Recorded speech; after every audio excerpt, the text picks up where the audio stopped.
Muchas gracias, profesor Richard. Padre Remolina, usted sabe que el profesor Dawkins es un líder en el planeta hablando de evolución. ¿Por qué la Iglesia se ha demorado tanto en aceptar lo que antes era la teoría de la evolución y ahora es un hecho?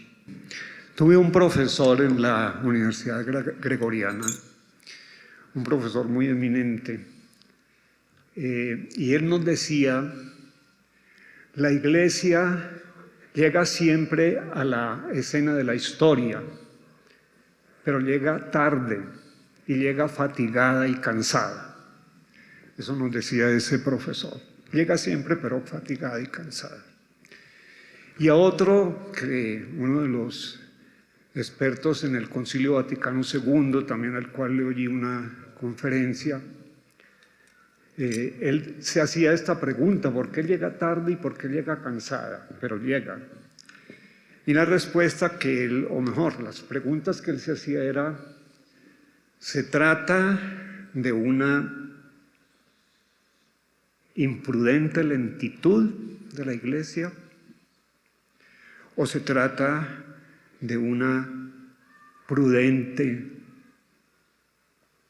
de una lenta prudencia de la Iglesia? Y yo creo que ciertamente detrás de todo esto lo que hay es una prudencia. Es la virtud de la prudencia.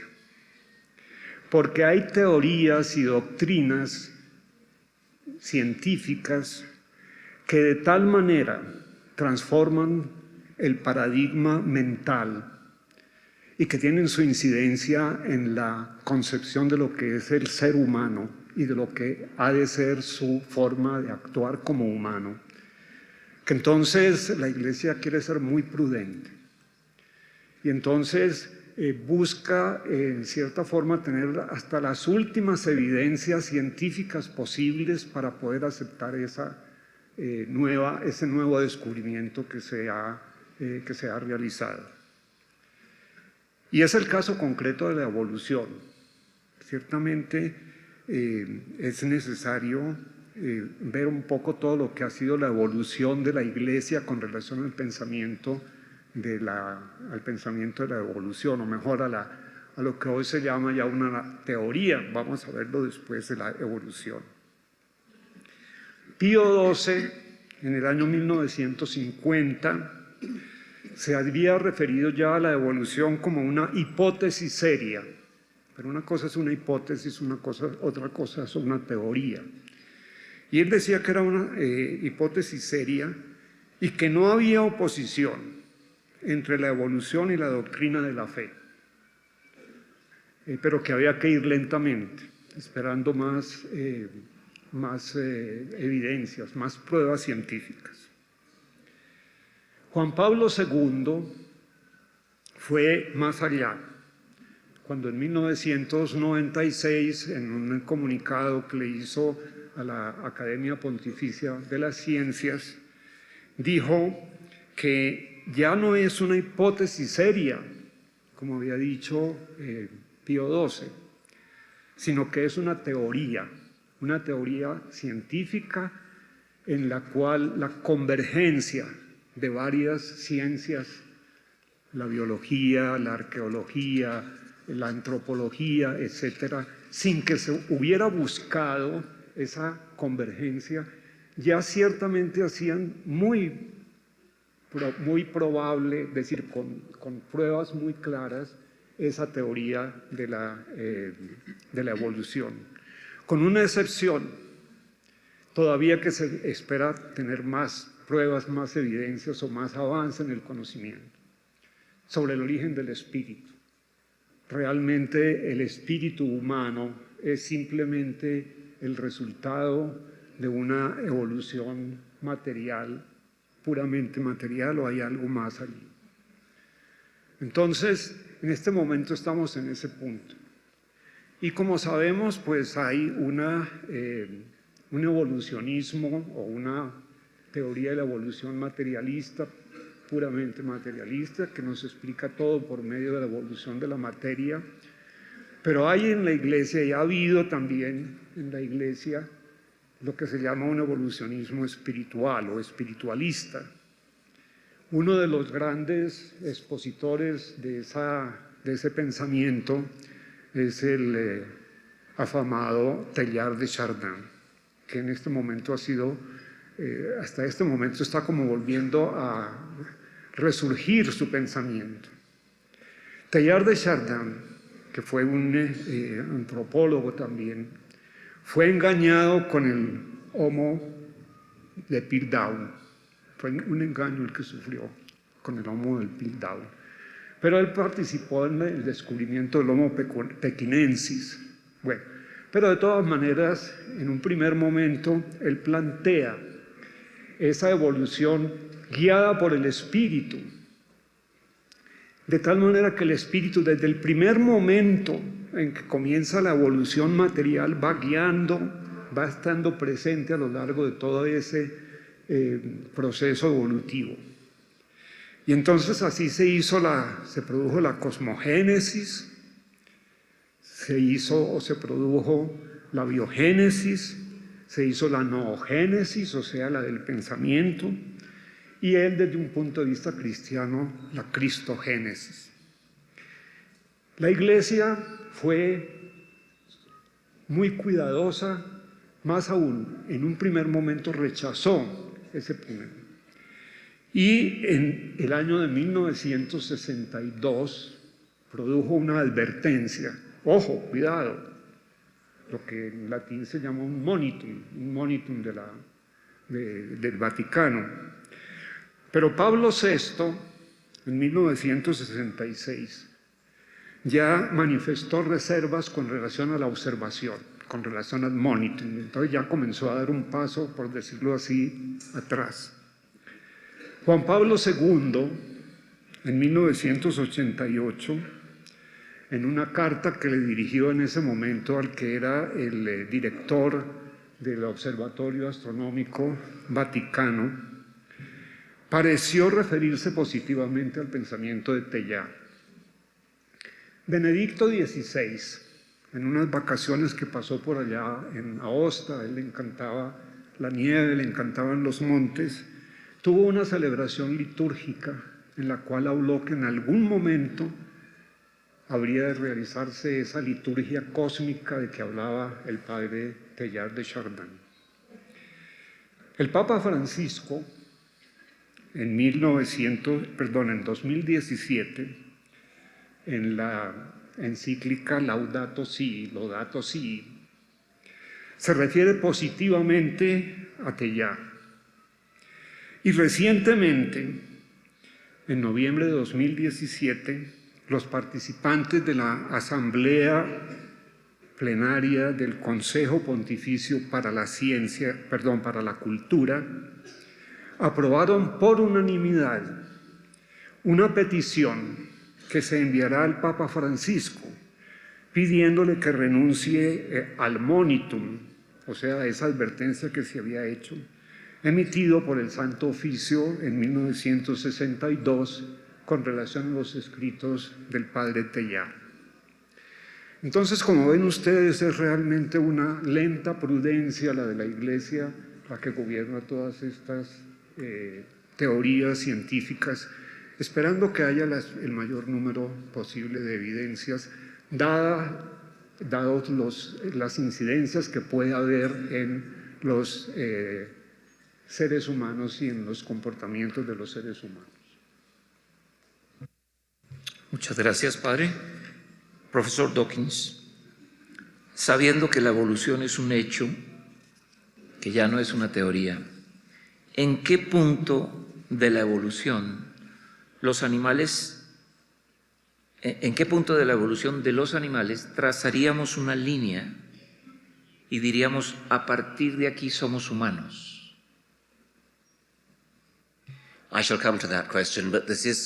Vuelvo a esa pregunta, pero esto se supone que es un debate, por lo tanto, dar preguntas diferentes a cada uno como que no estimula o fomenta el debate, ¿cierto? Entonces, voy a decir algo con respecto, o sea, en respuesta a lo que el padre Remolina acaba de decir.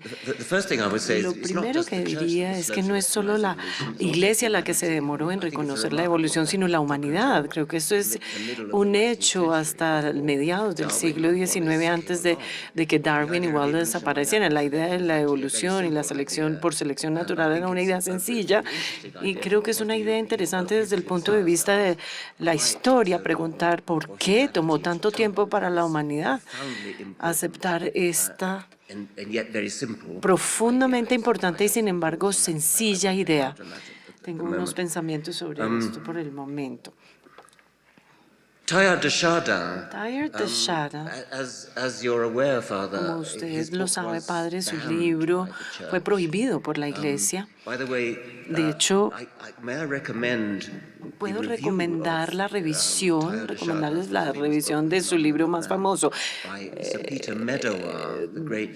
Sir Peter Meadow, el gran científico que ganó Premio Nobel de Ciencia. Él, en su libro, revela, hace una revisión como muy negativa, la más negativa escrita. Es como una demolición magnífica de ese libro. Es como lo mejor que he visto en revisiones. Yo podría citar algo de eso, pero no sé si salga bien en la traducción, si se lee en inglés.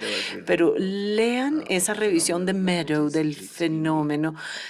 Es increíblemente interesante. Y el punto que quiero transmitir es que la Iglesia tiene como una corriente autoritaria que no me parece necesaria, no debería ser la política correcta de una organización como la Iglesia prohibir libros, como una larga lista de libros que ha prohibido. Debe ser más abierta a la discusión, como la discusión que estamos teniendo hoy. Uno no fomenta la discusión intelectual al suprimir o dictaminar lo que la gente debe o se le permite pensar. Hay que dejarlos leer, pensar, argumentar. Entonces, ahora volviendo a la pregunta que me acaban de formular, ¿en qué punto de la evolución de los animales podemos trazar una línea y decir de aquí en adelante somos humanos? Bueno, este es un punto bien importante que quiero transmitir. No hay línea que se trace en la evolución. Toda criatura nacida, con muy pocas excepciones, pertenece a la misma especie de sus padres. Es un cambio gradual, y no hay un punto en donde uno pueda decir, desde este momento son humanos. No, nunca hubo una pareja de Homo erectus que hayan entrado como a la cuna o en la caverna a decir, oh, hemos dado a luz al primer Homo sapiens. No, no sucedió así. Es cuestión de conveniencia humana que los científicos les gusta dar nombre a las especies, y a los paleontólogos, los estudiantes de los fósiles, tienen argumentos con furia sobre si el fósil era Homo sapiens o Homo erectus, o si es Australopithecus o si es Homo habilis. No importa. El punto importante de la evolución es que ha sido un cambio gradual. Es un punto difícil de asimilar porque después de todo todos comenzamos como bebés, luego empezamos a gatear, luego niños, luego adolescentes, luego jóvenes adultos, luego llegamos a la edad mediana, luego nos envejecimos. Bueno, algunos de nosotros por lo menos. Nunca hubo un momento en donde uno se vaya a la cama a dormir y despertarse en la edad media y decir, oh, parece que hoy amanecí viejo. No pasa como un cambio súbito, es un cambio gradual, y lo mismo es con la evolución. Incidentalmente también aplica a la embriología. Empieza como un cigote, las divisiones de las células se dan, se convierte uno en embrión y gradualmente se va convirtiendo en ser humano. Nunca hay un momento donde uno puede decir, ok, la persona se formó aquí. No, es una presencia gradual. Entonces, el tener argumentos sobre los rasgos de esto o del otro, si es una persona o no, si es algo que eso es algo que los abogados y los moralistas deben concentrarse en. Pero no hay un punto de corte en donde digamos, ok, no, hay que quitar esos puntos de corte y ver las cosas en términos de cambios graduales.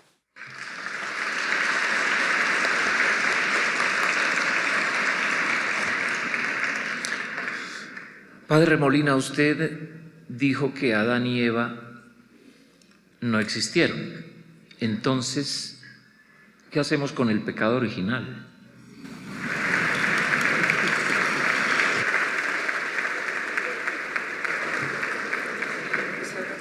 Bueno, primero yo quiero referirme brevemente también a lo que acaba de decir el profesor Dawkins. Una de las cosas que a mí más me ha admirado en los libros que he leído del profesor Dawkins es precisamente la insistencia suya en esa gradualidad. O sea, no hay unos saltos, por decirlo así, de una especie a otra, sino que es una cosa sumamente gradual, poco a poco, que lleva precisamente millones de años, ¿verdad? O miles de años, por supuesto. Entonces, eso es así. Bueno, con relación a Adán y Eva y el pecado original, sí. Sobre todo quisiera resaltar que la Iglesia Católica dice que se requiere el sacramento del bautismo católico para liberarse de ese supuesto pecado. Bueno, personalmente, y como decía también al comienzo, yo espero en esto estar de acuerdo con la doctrina cristiana sin ser un vocero de ella ni representante de ella. Así como no existieron Adán y Eva, tampoco existió un paraíso terrenal ni una inocencia total del ser humano. Nunca. El ser humano siempre ha sido un ser limitado, un ser que tiene sus limitaciones no solamente físicas, sino también intelectuales, morales, etc. Cualquiera que haya sido ese primer Homo sapiens, según lo acaba de decir el profesor, que es una cuestión gradual, siempre, a mi manera de ver, hay eso que en el fondo es el gen egoísta, o sea, hay una tendencia egoísta. Y egoísta no le doy aquí un sentido moral, sino simplemente el hecho de que queremos afirmarnos en lo que somos. Entonces es, por decirlo en otras palabras, es lo que Nietzsche llamaba la voluntad de poder, de afirmarnos cada uno como nosotros somos. Y en ese sentido estamos centrados en nosotros. Entonces, en ese sentido, pues, todos pecamos en esa forma. ¿Por qué? Porque desde un punto de vista social eso no es correcto, ¿verdad? Entonces, yo estoy muy de acuerdo con lo que dice el profesor Dawkins en uno de sus libros. Él es un darwinista genético, el profesor Dawkins, pero no un darwinista social, porque es necesario educar a las personas, es necesario darles una orientación distinta de ese egoísmo. Entonces, realmente lo que nosotros tenemos es que todos queremos centrarnos en nosotros mismos, todos queremos afirmarnos en nosotros mismos. Y el verdadero momento en el cual surge, para mí, el aspecto moral es cuando yo me encuentro con el otro, es el encuentro con el tú. La autoconciencia del ser humano, no solamente desde el punto de vista psicológico, sino también desde el punto de vista moral, es cuando yo me enfrento al tú y veo de qué manera debo responder, de qué manera debo actuar con relación a él. Entonces, en ese sentido, todos somos pecadores. No en el sentido de que hayamos cometido una falta X o Y, sino que estamos centrados en nosotros mismos y buscamos la supervivencia, buscamos nuestra supervivencia como de acuerdo con todo el proceso evolutivo también. Entonces, no existió un estado paradisíaco. Siempre hemos sido limitados. Uno de los filósofos famosos, Kant, decía que el hombre es malo por naturaleza y decía no por el examen que hagamos de la naturaleza misma, sino por el hecho de ver la historia. Y San Pablo, en su famosa carta a los romanos en el capítulo 7, dice: yo no comprendo qué es lo que hago, porque lo que quiero hacer, eso no lo hago, y lo que no quiero hacer, eso lo hago, eso es lo que hago. Entonces, realmente en ese sentido, el pecado habita en nosotros. Y entonces, en ese sentido, el pecado original es simplemente el hecho mismo de nosotros ser seres humanos. Ese es el pecado original. Y entonces, el bautismo, ¿cuál es el sentido del bautismo? Desde este punto de vista. El sentido del bautismo es una opción personal que se hace por el bien, cuando yo me encuentro con el otro. Y entonces yo opto voluntaria y libremente de esa manera para transformarme a mí mismo. Y eso se expresa a través de un rito. Los ritos son símbolos, pero son símbolos eficaces en el sentido de que realizan aquello que expresan. Entonces, en ese momento del bautismo se expresa esa opción personal por el bien, que no es una cosa totalmente duradera, sino que es un proceso también, es evolutivo. Entonces, por eso hoy se discute mucho sobre si se da el bautismo de los infantes, de los niños o no, sino sería el bautismo en este sentido es de un adulto que es consciente de su tendencia al mal, pero quiere hacer una opción por el bien y busca el apoyo de una comunidad, la comunidad cristiana que lo apoye en ese sentido y desde luego el apoyo de Dios, ¿verdad? Entonces, en ese sentido el bautismo sería eso. ¿Cuál es el sentido entonces que tiene hoy el bautismo de los niños?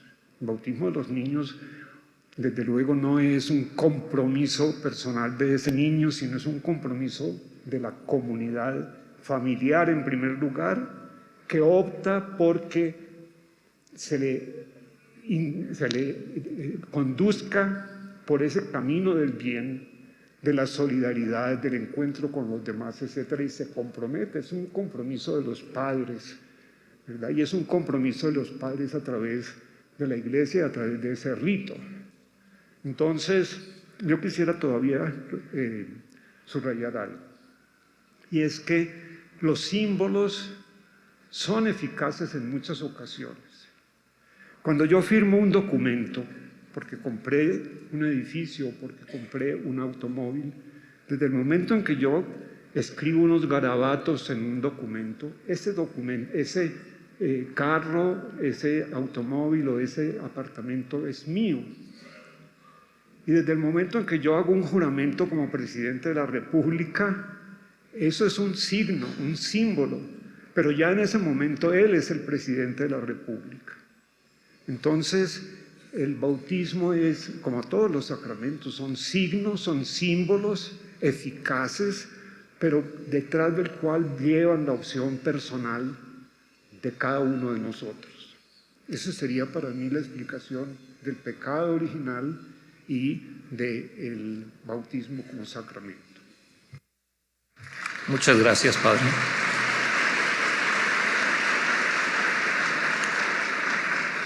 Profesor Dawkins, de acuerdo con la evolución, ¿cómo se reproducían, sospecha usted o sabe, cómo se reproducían los primeros humanos? Entre hermanos, madres e hijos, padres e hijas. ¿Cómo debemos entender la evolución de la reproducción sexual de los humanos en sus albores? The origin of sexual reproduction. El origen de la reproducción sexual es bien difícil de explicar, no es realmente relevante. No, tú estás hablando de incesto. Es solo un problema para el libro del Génesis, no es problema para la evolución biológica. Siempre ha habido muchos miembros de muchas especies que se reproducen entre ellos. Hay como un cuello de botella muy ancho. Entonces, ese lo dejo de lado y respondo a algunas de las cosas que el padre Remolina acaba de afirmar, de mencionar sobre el pecado original. Es un hecho divertido que cuando mi libro, El gen egoísta, fue publicado, los dos capellanes en la Universidad de Oxford se me acercaron y me preguntaron si yo pensaba que había similitud entre la doctrina del gen egoísta y el pecado original. Mi opinión sobre esto es que religious mind fue showing que itself la its worth, mente religiosa mostrándose por lo que vale, tomando los exaggerating símbolos, symbols when exagerando what los they want to talk about is símbolos, the literal truth. para lo que está It is lista para hablar es de la scientific verdad idea that literal. selection Es works una at the idea level científica que la selección natural trabaja a nivel del gen y arrastrarle un significado simbólico no nos parece llevar a ninguna parte. La idea cristiana, que creo que podemos echarle la culpa a San Pablo de que los seres humanos nacemos en pecado, sin importarnos si existieron Adán y Eva, nos nacimos con pecado, tenemos que ser bautizados y confesarnos, etcétera, para poder redimirnos de ese pecado que todos los seres humanos tenemos. Yo creo que esa es más bien una idea despreciable, horrible, de que un bebé nace con pecado y que hay que demostrar lo contrario y que salvarlo. Cuando se habla del bautismo, el bautismo de bebés, por lo menos, es un símbolo de presunción de que ese niño va a pertenecer a la religión de sus padres. Entonces, antes de que el niño tenga la edad suficiente como para pensar por sí mismo, al niño se le condena a pertenecer a la religión de sus padres. Y yo creo que eso es un poquito malo, es una manera de abuso infantil y no solo con la Iglesia Católica, parece ser este supuesto en todas las iglesias que nacen con pecado, los que no somos religiosos. Estamos felices de hablar de un niño católico, un niño musulmán, hablamos demográficamente de algo así como que para el año 2050 la mitad de la población de Francia será musulmana. Eso es enteramente una proyección demográfica basada en el supuesto de que todo bebé que nace en hogar de musulmanes va a ser musulmán. Todo bebé nacido en hogar de católicos será un católico. En Alemania y en algunos otros países europeos, uno automáticamente le graban impuestos. El Estado lo graba automáticamente y ese dinero va a la iglesia. Por ejemplo, de los bautistas, sea o no miembro de esa iglesia. Hay que inclusive ir y pagar dinero para divorciarse de la iglesia en la que uno fue bautizado. Y como lo decía, nosotros en una comunidad secular hasta nos convencemos, porque inclusive usamos el lenguaje del niño musulmán o del bautista, y es monstruoso. Un niño es demasiado joven para saber. Como ejemplo, para llevarlo a casa, supongamos que decimos que este es un niño existencialista, este es un niño de lógica positiva o un niño marxista. Es absurdo, uno se ríe. Sin embargo, uno no se ríe cuando dice uno que el niño es católico. ¿Por qué no? El niño sabe tan poco de catolicismo como sabe también tan poco de marxismo o existencialismo. Es como un truco reunir a los niños y llevarlos a la religión de sus padres. Hay que dejar que el niño decida o la niña decida solo cuando tenga la suficiente edad para saber si quiere pertenecer a una religión o a otra o a ninguna.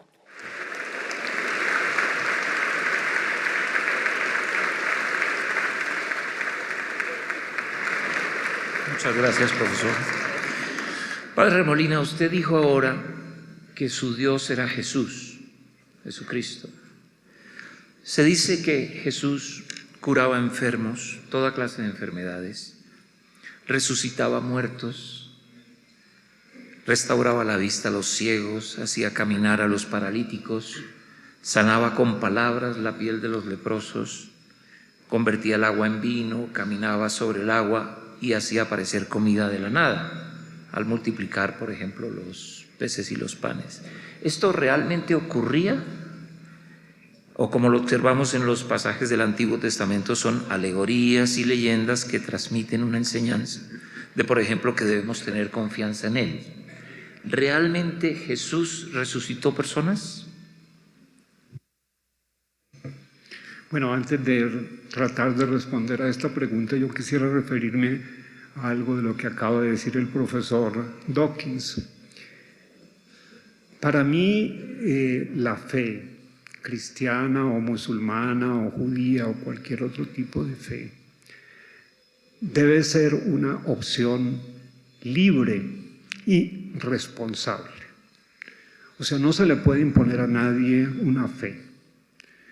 Por eso realmente es el ser adulto, capaz ya de pensar, capaz de hacer una crítica, etcétera, quien debe optar por una determinada fe.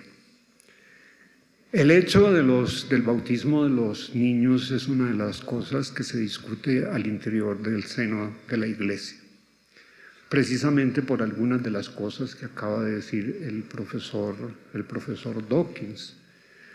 Pero detrás está el hecho de que todos nacemos dentro de una familia, todos nacemos dentro de una cultura, todos nacemos dentro de una tradición científica o filosófica, y ese, a mi manera de ver, un deber de la familia, un deber de los padres, el tratar de permitirle a su hijo vivir dentro de su cultura, dentro de su manera de ser y de realizar su existencia. Entonces, yo no creo que el derecho de los padres haya que negarlo, el derecho de los padres a transmitirles como les transmiten su lengua, como les transmiten su cultura, sus conocimientos, etc. Y tiene que ser gradual. Precisamente el ser humano tiene que llegar a un momento de madurez humana, espiritual, intelectual, en donde su fe se confirme o se niegue. Pero la fe no se puede imponer a nadie. La fe tiene que ser una decisión responsable, o sea, basada en fundamentos, debe ser crítica y debe ser libre, ¿sí? Para ser libres nos liberó el Señor, dice San Pablo en una de sus cartas. Eso, en primer lugar, quizás como una aportación o una precisión acerca de lo que acaba de decir el profesor Dawkins. Con relación a los milagros, es uno de los temas más importantes, desde luego, en esta discusión y en todo este asunto que estamos tratando. Primero, el milagro, la palabra misma, milagro, es algo admirable. De ahí viene la expresión, tanto en latín, miraculum, es algo que nos causa admiración. Y también en griego, thaumatzen es admirarse. Y realmente todo lo que vemos es admirable. Comenzando por nuestra propia vida. Nos admiramos de que nuestro corazón el mío después de 82 años, esté batiendo todavía. Es admirable, es un milagro. Pero también el milagro, en ese sentido, entonces tienes un aspecto psicológico en primer lugar, el milagro. Pero en segundo lugar tiene un aspecto ontológico, es decir, hay una fuerza, un dinamismo especial que está actuando en esos momentos los milagros.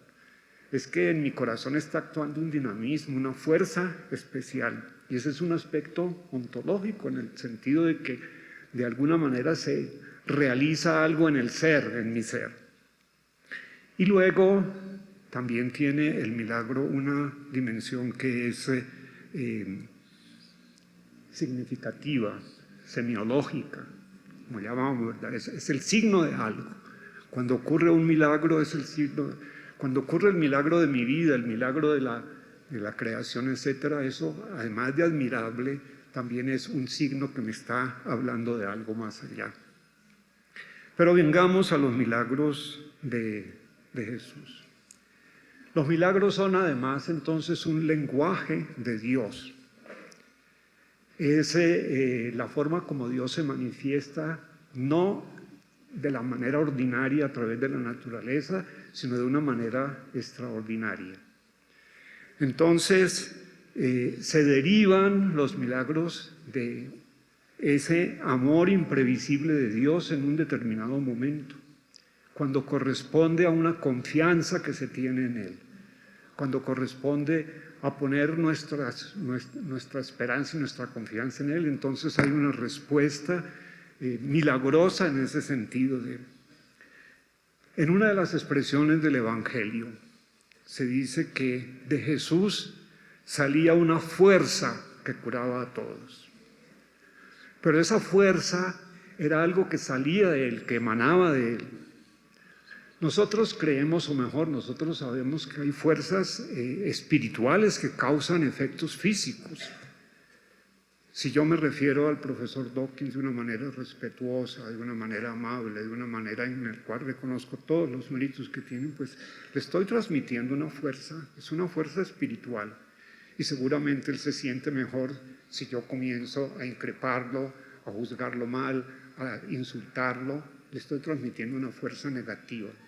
Y eso tiene sus efectos físicos también. Si todo nuestro organismo reacciona ante una alabanza o ante un vituperio, nos estamos transmitiendo una energía. De Jesús salía una energía, como dice el Evangelio. Y por eso algunos querían tocarlo.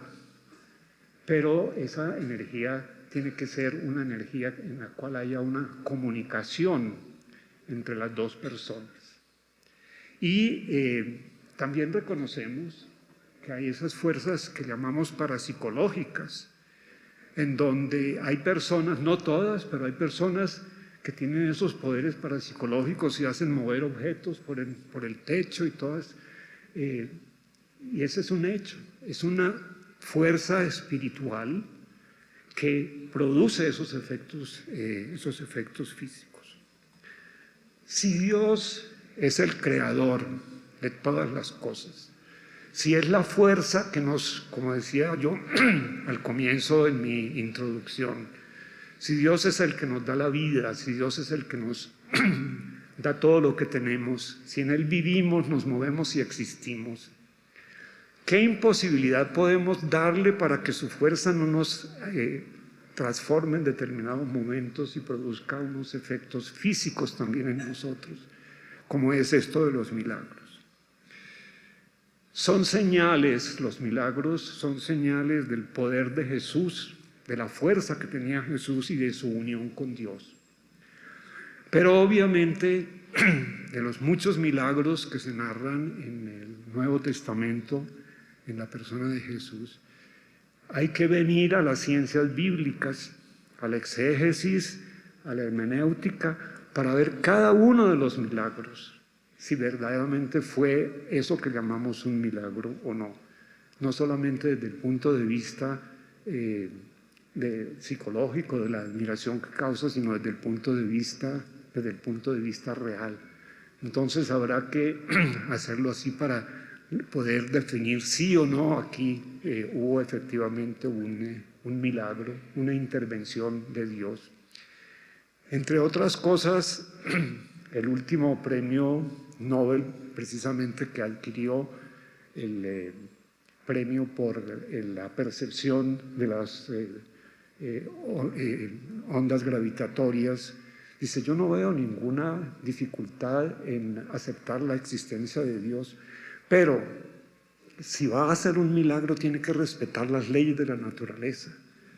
El que ha puesto una ley puede ir más allá de esa ley en un determinado momento con su fuerza o no. De todas maneras, es necesario caer en la cuenta de que los milagros que hayan existido son milagros que se dan en un contexto de fe. No, un milagro no es una especie de show. Un milagro se da siempre en un contexto de fe, de una relación interpersonal a través de la energía que nos comunicamos, y que hay personas especiales que pueden comunicarnos esa energía, como es el caso de Jesús, del cual surgía esa fuerza que curaba a todos. Muchas gracias, Padre. Profesor Dawkins, en esta misma línea, ¿qué opinión tiene, y esto lo quiere saber mucha gente aquí, lo pude comprobar, qué opinión tiene usted de Jesús? ¿Cree usted que Jesús existió históricamente?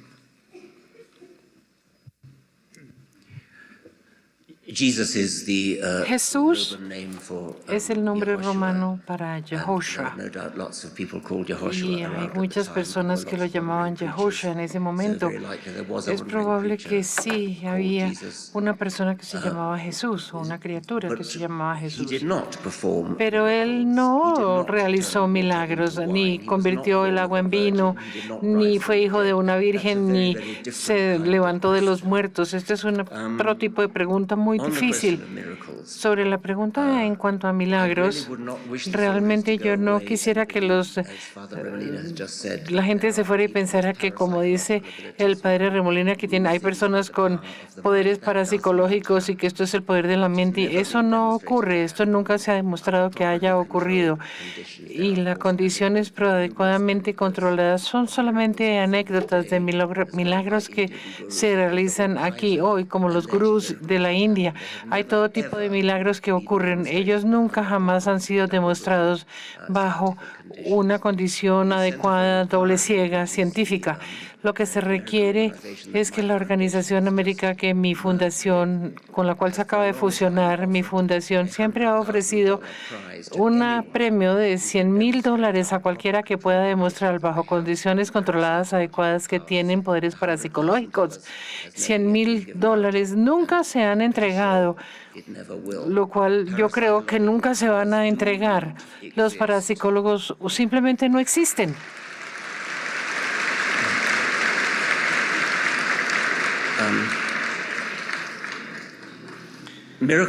Y los milagros, como algún tipo de símbolo del poder de Jesús, pues suena muy bonito, pero yo quiero saber, ¿realmente ocurrieron?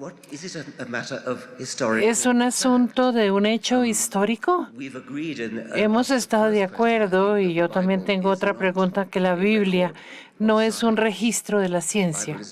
La Biblia no es un libro científico. Sin embargo, la razón por la que muchas personas son religiosos es porque creen en esas historias de milagros en la Biblia y pensaban que Jesús sí convirtió el agua en vino y que sí era hijo de la Virgen. Estas son reclamaciones científicas, pero podríamos decir en este momento que no es un trabajo de la ciencia, sino un trabajo de una mala ciencia. Cosas que pasaron, pero que científicamente no ocurrieron. Yo no creo que el padre Remolina realmente crea que Jesús convirtió el agua en vino, por ejemplo. Bueno, entonces, yo creo que es como evasión hablar de milagros como que sea por energía o algo. De hecho, sí, realmente ocurrieron, pero yo creo que la respuesta es no. La otra pregunta, volviendo otra vez a lo primero que usted me preguntó.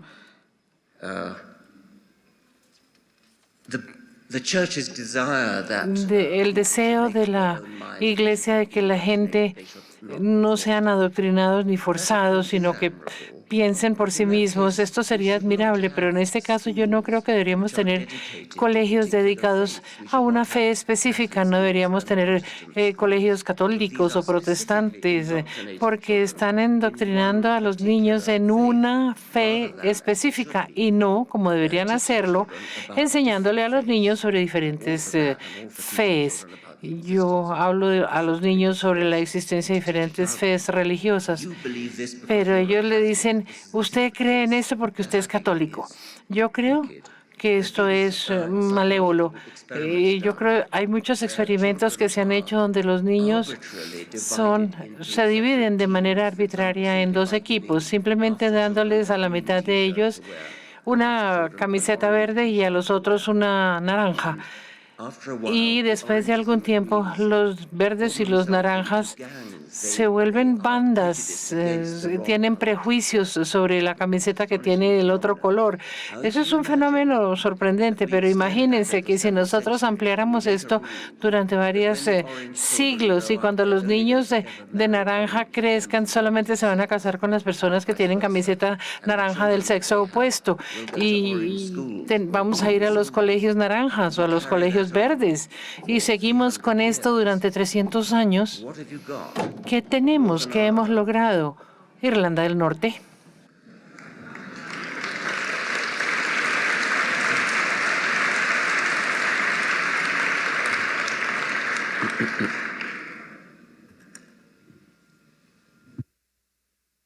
Gracias, profesor Dawkins. Padre Remolina,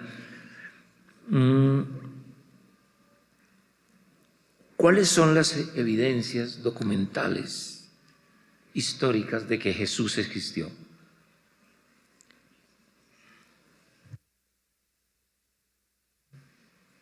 Bueno, yo creo que en ese tema ya muchos de los autores, historiógrafos, etcétera, han hecho una investigación en el sentido de que realmente Jesús existió.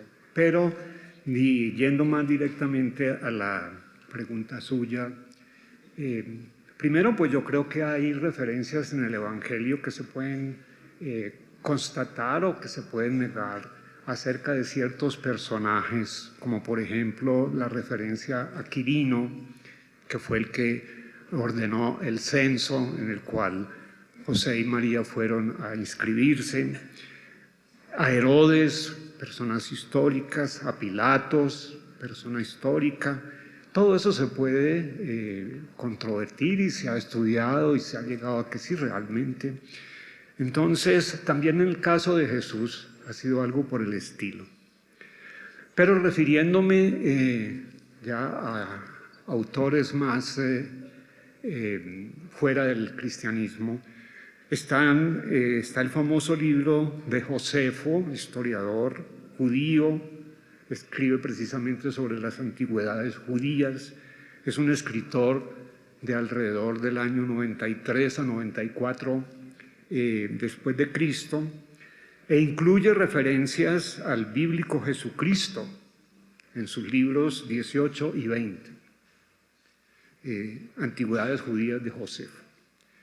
El historiador romano Tácito, que es uno de las grandes autoridades en cuestiones históricas de ese tiempo, se refirió a Jesús, el Cristo, y su ejecución por Poncio Pilato en el libro de los Anales, escrito en el 116, año 116. El acontecimiento de la crucifixión, que fue algo vergonzoso realmente, porque el hecho de que uno de nuestros amigos esté, por ejemplo, en este momento en la cárcel por mafioso, pues a nosotros nos avergüenza, y sin embargo los cristianos estuvieron predicando la crucifixión de Cristo, que era algo verdaderamente vergonzoso. Entonces, esos son datos históricos. Obviamente los datos históricos no les podemos pedir la misma precisión que le pedimos hoy a un dato histórico. Pero además de eso, yo creo que, volviendo a los mismos evangelios, el prólogo de San Lucas es extraordinariamente explícito en ese sentido. Él le dedica el libro del Evangelio, se lo dedica a su bienhechor Teófilo, y le dice: mire, muchos han tratado de escribir la historia de Jesús. Yo personalmente me he dedicado a investigar personalmente y de una manera muy cuidadosa todo lo que ocurrió desde cuando él murió, etc. El libro de los Hechos de los Apóstoles, escrito por el mismo Lucas, que era un médico, hace relación precisamente también a ese prólogo del Evangelio, de su Evangelio de Lucas. El libro de los Hechos de los Apóstoles tiene un gran sentido histórico, en el sentido de que lo narra Lucas como habiendo estado él presente y siendo uno de los protagonistas, acompañando a San Pablo, etc. O sea, hay una serie de elementos históricos, documentales, ¿sí?, que nos prueban o nos dan por lo menos una gran certeza, ciertamente, acerca de la existencia de Jesús.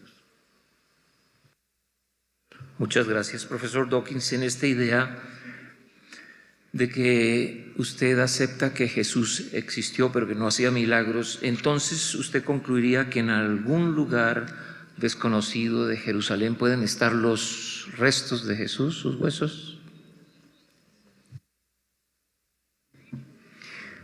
Jesus was supposed to have ascended.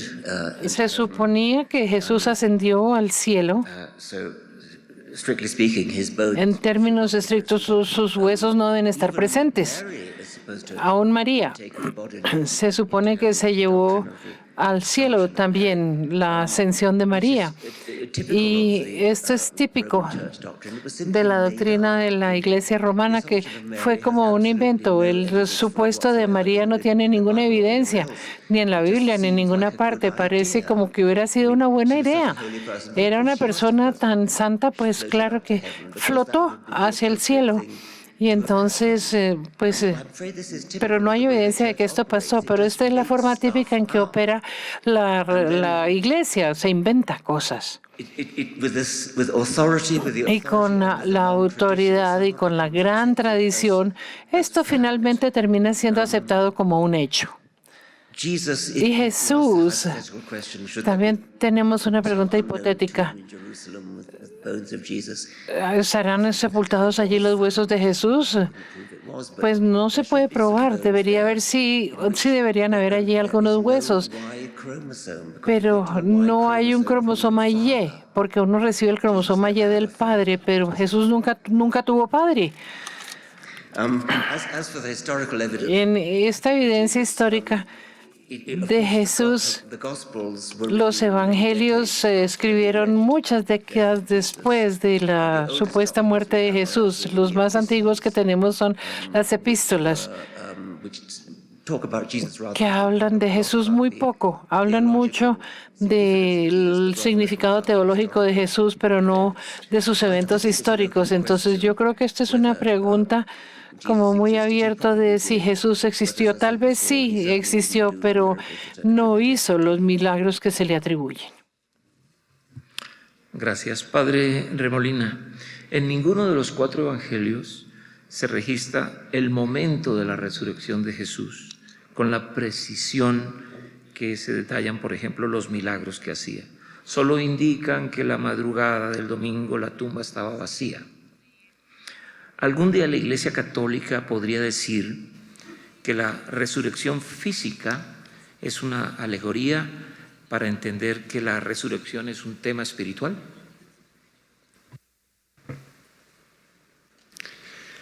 El tema de la resurrección de Jesús no es un tema físico. No importa que se encuentren los huesos o no se encuentren. No se ha hecho la prueba reina, por decirlo así, en el hecho de la tumba vacía que narran los evangelistas. La resurrección de Jesús es un hecho que está más allá de la historia, pero se manifiesta en la historia. La vida, y ese es otro de los temas que habría que precisar y discutir, ¿verdad? Si la vida del ser humano es una vida perdurable o si se acaba simplemente con el hecho de la muerte. El hecho de la resurrección de Jesús no es la revivificación de un cadáver, y el cadáver lo podemos encontrar y no ha pasado nada en contra de la resurrección de Jesús, porque la resurrección de Jesús se sitúa en el más allá de esta vida temporal, precisamente. Es la superación del espacio y el tiempo. Según Einstein, pues estamos nosotros en ese tejido espacio-temporal en donde todo se... Pero es que precisamente el término de la resurrección está más allá del espacio y del tiempo. Es lo que a lo que nos abre precisamente una fe que no es puramente materialista, en el sentido de que solo estamos acá en este mundo y este mundo se acaba y pasó todo. Hay una supervivencia. Si uno de los aspectos genéticos que se le atribuyen precisamente al ADN es su persistencia, ¿verdad? Algo semejante hay que preguntarse acerca de si el espíritu existe y de si el espíritu supervive o no a la muerte física, a la muerte espacio-temporal. Ahí es donde se juega precisamente todo el tema de nuestra fe. Y San Pablo, precisamente en una de sus cartas, dice claramente, dice, si Cristo no ha resucitado, vana es nuestra fe. Somos los más miserables de todos los hombres, porque estamos creyendo en una pura fantasía. Entonces, el tema realmente es ver qué es efectivamente la fe. Y la fe es una confianza, la fe es una confianza en Dios porque de alguna manera lo hemos conocido, porque de alguna manera lo hemos experimentado y lo hemos vivido. Y entonces a través de esa confianza y esa esperanza que se nos transmite a través de lo que es lo que son los evangelios, etcétera, y lo que es la misma tradición de la Iglesia, porque no es simplemente la tradición, no es una cosa inventada. Hay muchas cosas que se han inventado y se han transmitido como si fueran verdaderamente fruto de una autocomunicación de Dios. Pero aquí está precisamente todo el tema de una ciencia teológica que trate o que busque precisamente de explicar de una manera razonable lo que es la fe y lo que es la fe en la resurrección. Gracias, padre. Profesor Dawkins, la tetera de Russell es una analogía acerca de la existencia de Dios. ¿Podría explicárnosla y mostrarnos cuál es su semejanza con lo que usted defiende del ateísmo? Probablemente mucha gente no sabe qué es la tetera de Russell y va a ser muy atractivo escucharla de sus labios. I'll come on to Russell Teapot in a moment. En un momento les hablaré de la tetera de Russell. But on the resurrection, En cuanto a la resurrección, did it happen or did it not? ¿sí sucedió o no sucedió? Symbol. ¿O es un símbolo? This tendency of Esta tendencia de la mente teológica de convertir todas las preguntas en un símbolo, me podría imaginar alguna fantasía del futuro en donde probablemente Crick's double helix model of hay un modelo de doble hélice de la ADN que no es verdad. Tendríamos que rechazar ese modelo de doble hélice de la ADN. Yo me imagino una versión teológica de esto que diga, sí, tal vez el ADN realmente no existió, pero ¿cuál sería el significado simbólico del ADN? Esa doble hélice que está girando por ahí no es un símbolo de el amor del uno al otro. Entonces, ¿sí ven a dónde voy? ¿Hacia dónde me estoy dirigiendo? Cuando algo es cierto o no, sí importa. the carpet of symbolism. Estamos bajo la carpeta del simbolismo porque sí realmente ocurrió o no. Bueno, suficiente en cuanto a esa ronda. Ahora, la tetera de Russell. Russell, the great, Bertrand Russell era un gran filósofo. he was an atheist. No era ateo. Answering people who say Le respondía a las personas que decían, usted no puede desaprobar la existencia de Dios. Y él decía, claro que no. No se puede desaprobar la existencia de Dios. Yo no puedo desaprobar la teoría o refutar esa teoría. No me pueden decir que aquí hay una tetera que está girando en la órbita del Sol y está por allá cerca de Marte, pero es muy pequeña y no se puede ver ni siquiera con un telescopio grande. No se puede refutar la teoría de que aquí hay una tetera que está girando alrededor del Sol. Entonces, nosotros seguimos en nuestras vidas pensando que no hay una tetera porque no hay evidencia. Tenemos que refutar la existencia de Dios o de cualquier otro Dios. Simplemente decimos, siempre y cuando no haya evidencia, no hay una sola razón para pensar de que exista un Dios, más que esa tetera celestial. Entonces, seguiremos con nuestras vidas y tácticamente somos agnósticos porque la desaprobamos, pero vivimos nuestras vidas en la práctica asumiendo de que no está allí y no desperdiciamos el tiempo pensando que puede haber una tetera por allá flotando en el espacio. Y cuando alguien nos dice que han fotografiado algo en alguna capa especial, se muestra esa tetera enorme que la gente adoraba. Gracias, profesor Dawkins.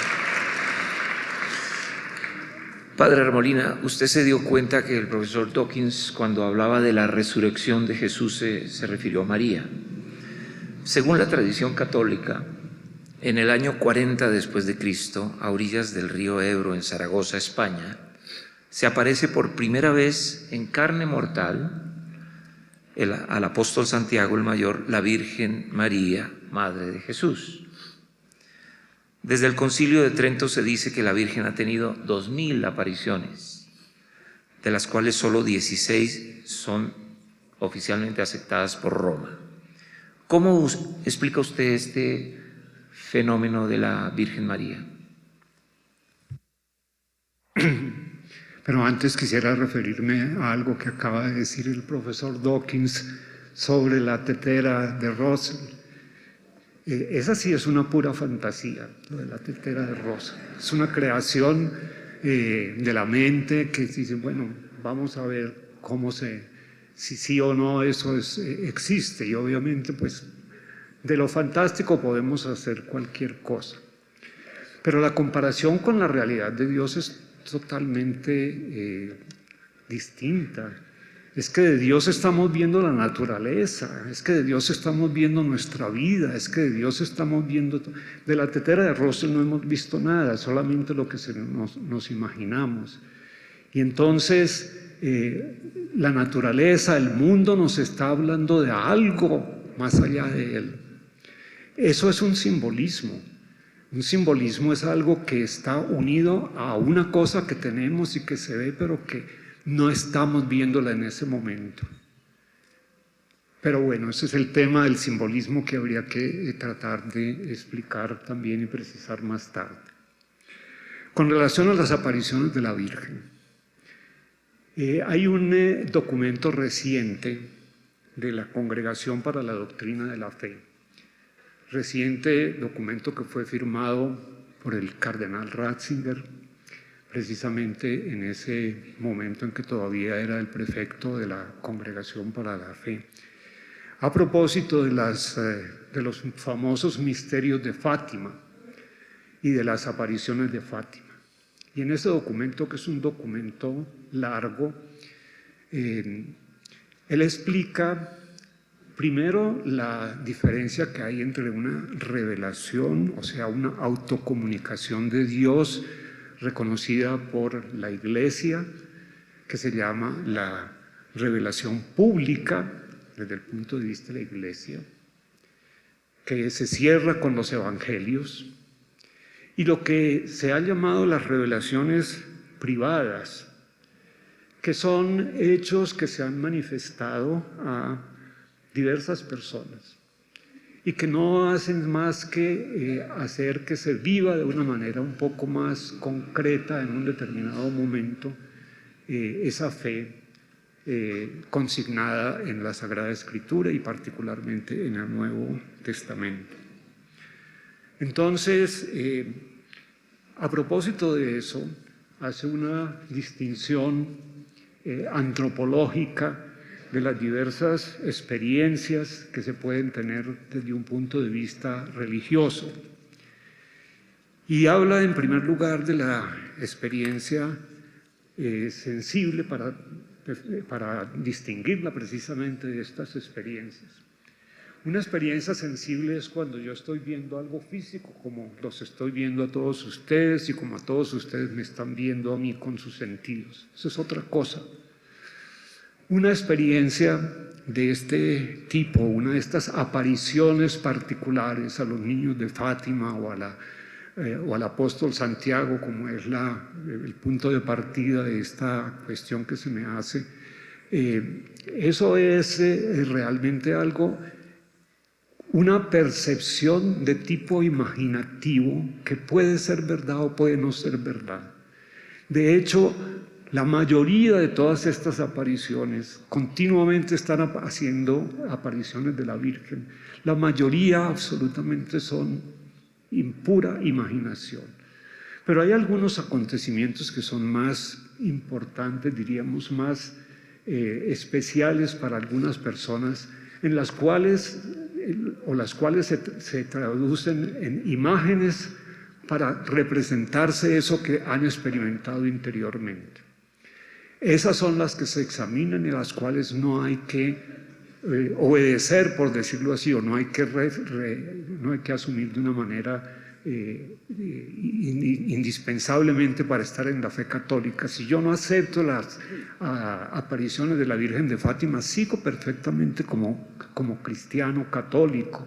Si no acepto la aparición a la cual hace alusión aquí el moderador de la Virgen que se le aparece a Santiago, etc., perfectamente dentro de lo que es mi convicción cristiana católica. Hay además también unas experiencias que son las experiencias espirituales de los grandes místicos, que son sin imágenes precisamente. Son experiencias de una unión interior profunda con Dios que no tiene imágenes. Son los grandes místicos que no solamente han existido en el mundo cristiano, en el mundo católico, sino también en el mundo islámico, en todas las demás religiones, en el mundo brahmánico, etc.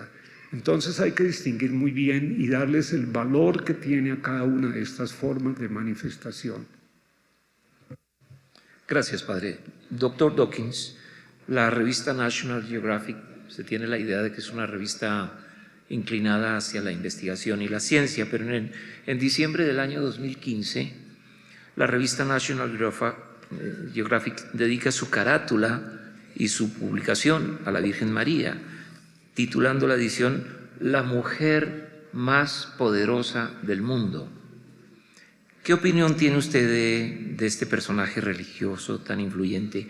Y como biólogo, ¿cómo analiza este fenómeno en la mente de multitudes? ¿María es un meme? Es un hecho triste que si leemos los evangelios, Jesús parece tener poco tiempo para su madre. Es algo así como, ¿qué hago contigo, mamá? El culto de María es algo muy católico de los romanos. Ella se le elevó al estado como de diosa, más de lo que los católicos quisieran. Realmente es una religión politeísta.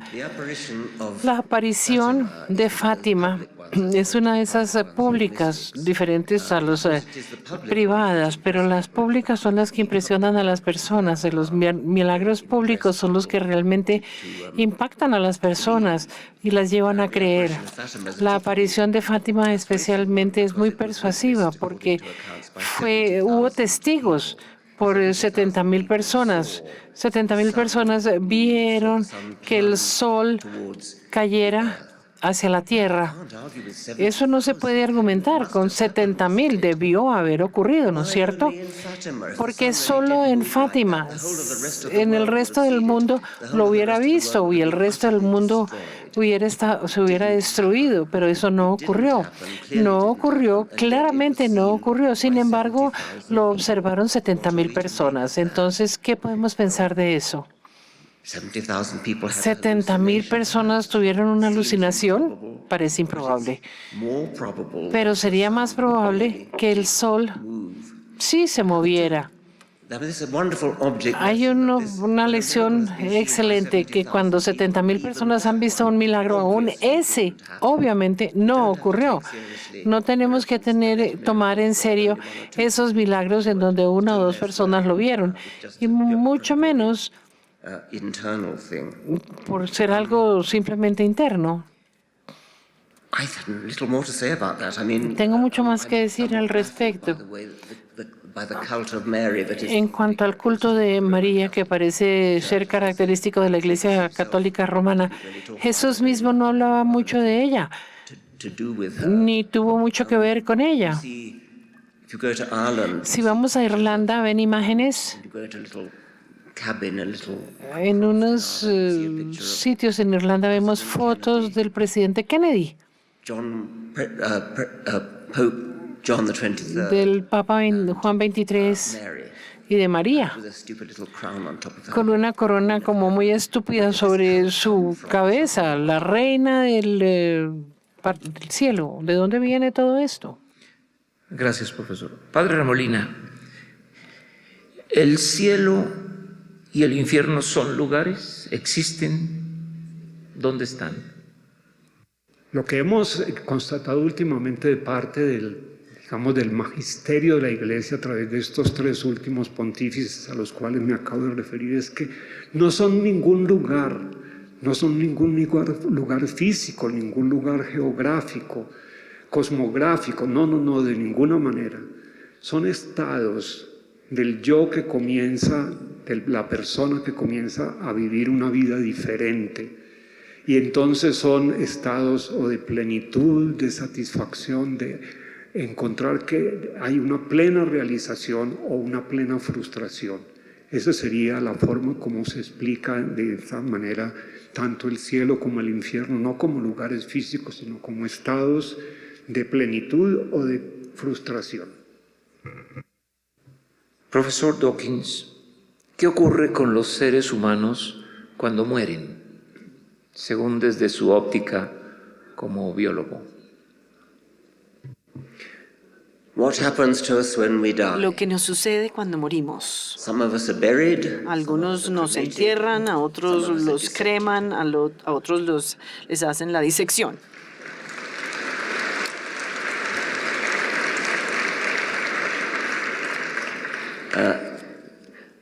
It's just my way of saying I don't Es mi believe manera de decir que no creo en el alma inmortal. we feel as a soul. Lo we feel que our sentimos subjective como almas consciousness is a product son of brain stuff, el producto and brain de stuff cosas decays, en and el cerebro que decae. we have only one, Entonces, and that's por it. más imposible que resulte, solo tenemos una vida.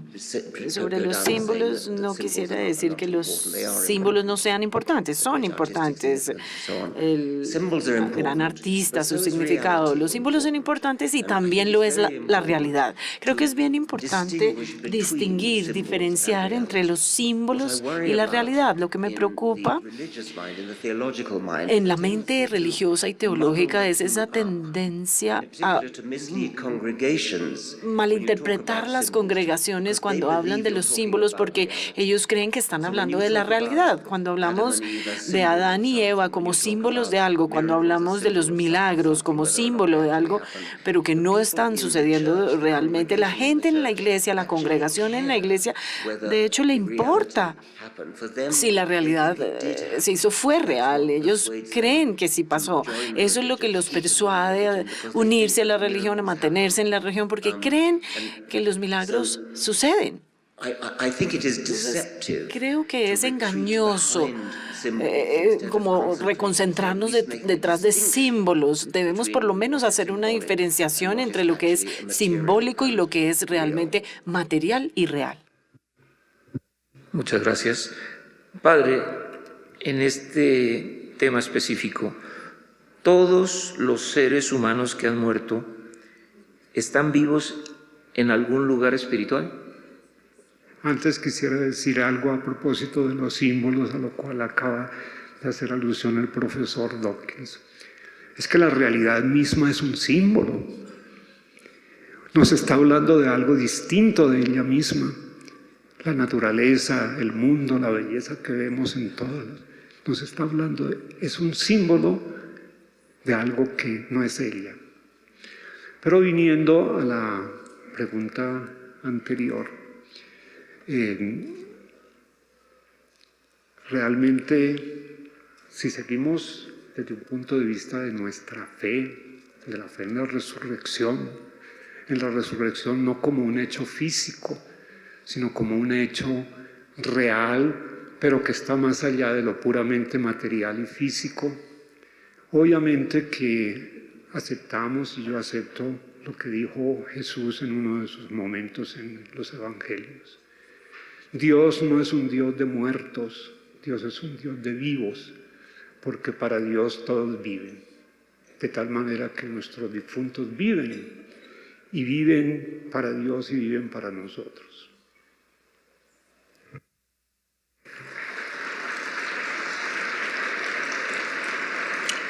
Muy bien, en este momento hemos terminado, digamos, las preguntas que nos formularon un grupo de personas que pensaban que podían hacer esas preguntas.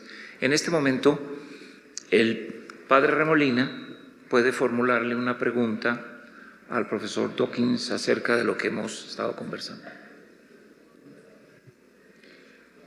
Profesor Dawkins, usted dice que es muy probable que Dios no exista. Viva tranquilo, disfrute de la vida. Pero solo es muy probable. Según se dice, a Bertrand Russell le hicieron esta pregunta: ¿y si después de morir despertase ante la presencia definitiva de Dios?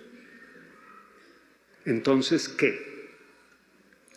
Y Russell contestó, entonces diría: Señor, no nos diste suficientes pruebas. ¿Piensa usted, profesor Dawkins, que Dios no nos ha dado suficientes pruebas de su existencia?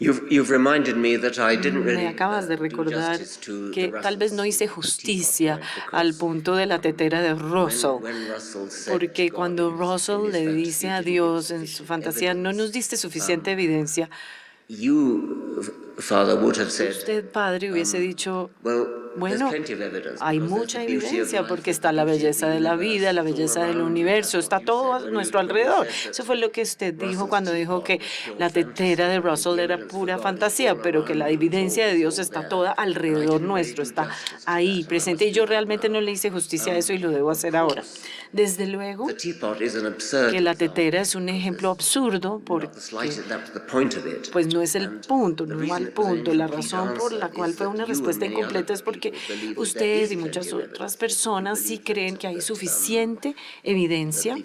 The beauty of nature, for example, La belleza de la naturaleza, por ejemplo, es evidencia de su existencia, la existencia del universo es evidencia. Entonces, la parte incompleta del argumento de la tetera de Russell es que we believe that we have an nosotros alternative creemos que explanation tenemos for what una you think explicación of. alternativa a lo que For example, pensamos before como Darwin came que es along, evidencia. it Antes seemed de Darwin self-evident to everyone parecía tan evidente that para the existence todos of que la life, the existencia complexity de of la life, the vida, la beauty of life, complejidad, la belleza the fact that de la life vida, creates such a el hecho de strong que la illusion vida of time is creaba sufficient toda evidence esta for the ilusión de existence of the diseño, era creator God. suficiente evidencia We de now la believe we existencia have del creador, de Dios. Ahora the alternative creemos idea, which is que a tenemos better una idea, idea I think, a alternativa un more poco parsimonious mejor, idea. menos And so, parsimoniosa.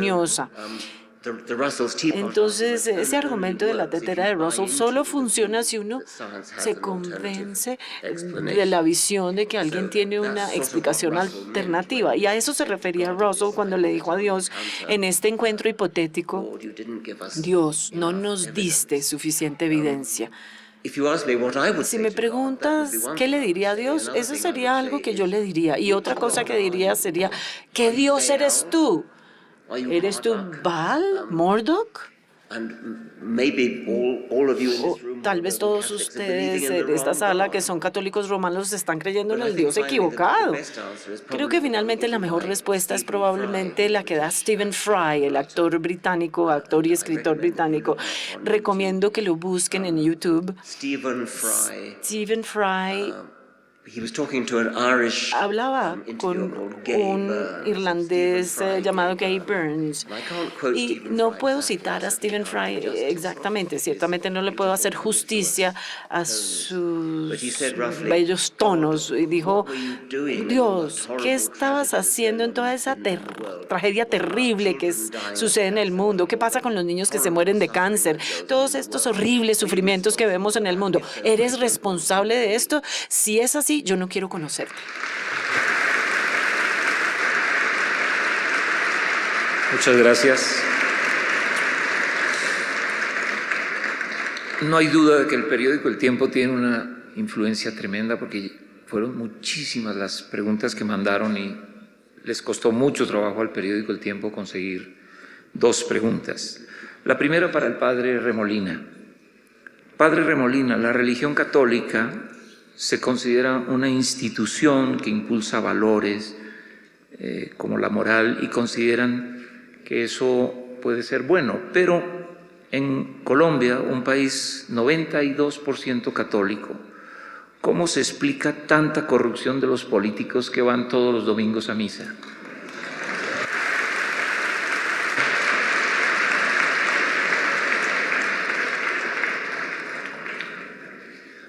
Lo primero es si verdaderamente todos los políticos van todos los domingos a misa. Pero en realidad es una pregunta que nos debe llevar a tomar conciencia a nosotros los católicos y muy particularmente a los educadores sobre la forma como estamos educando. Muchas veces educamos con principios, y los principios son formulaciones intelectuales, racionales, que podemos aceptarlos, pero que no nos mueven, que no nos tocan. Nos ha faltado educar en valores. Los valores son aquellas formas como los principios bajan al corazón y nos hacen actuar de una manera responsable de acuerdo con esos principios. Tenemos que educar muchísimo más en valores, no tanto en principios. Desde luego, la base son los principios, pero tenemos que educar ante todo en los valores. Esto nos lleva a ver si realmente la educación católica que hemos tratado de transmitir a través de lo que llamamos valores, lo hacemos de una manera valórica o simplemente de una manera teórica. Porque ahí estaría yo muy de acuerdo con lo que dice el gran filósofo acerca de los valores. Hay algo que le falta a la razón. Habermas dice, la razón es algo sumamente importante, los principios son sumamente importantes, pero hay algo que le falta a la razón, que es ese impulso que debería dárselo precisamente la religión. Entonces es una pregunta que nos cuestiona profundamente y nos debe cuestionar a todos nosotros, no solamente como educadores institucionales, sino también como educadores en la familia. Muchas gracias. Profesor Dawkins, muchas de las preguntas de la población colombiana dijeron que admiran mucho su pensamiento y que están gratamente impresionados con la racionalidad y la inteligencia de todos sus planteamientos, pero se sienten muy cómodos creyendo. Les gusta acompañar a los niños al colegio y darles la bendición para que no les ocurra nada malo. ¿Qué tendría que decirle a las personas que le tienen miedo a aceptar el ateísmo?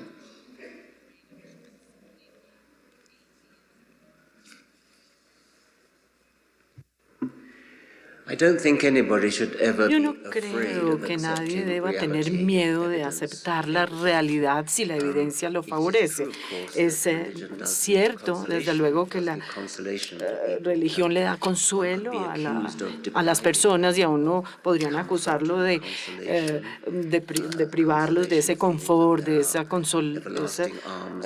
consuelo, de que hay fuerzas listas para agarrarlo a uno por si uno se va a caer, ángeles, que uno va a ver a los seres queridos que ya han muerto después de morir. Yo preferiría ponerme de pie, pararme y enfrentar lo que puede ser ese viento frío de la realidad y reconocer lo que es realmente cierto. Steven Pinker, el lingüista y psicólogo, tiene una manera bonita de estructurar o afirmar esto. Dice, si a uno lo está persiguiendo un tigre, uno puede derivar consuelo de una creencia firme en la fe de que es un conejo.